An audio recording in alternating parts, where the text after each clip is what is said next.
Welcome to TechLabor channel. In today's video, I'm going to show you how to change the download location in your Windows 11 computer.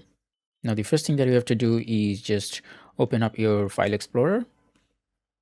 Now, just select the drive where you want to create the new download location.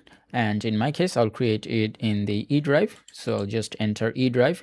And in here, I'm going to create a new folder. And then give it a name like downloads. Now all you need to do is enter this folder and click on the address bar from the top. Now just right click and copy this location. Now all you need to do is right click on downloads from left and then click on properties. Now in here, go to the location tab and then paste the new location that we have just created.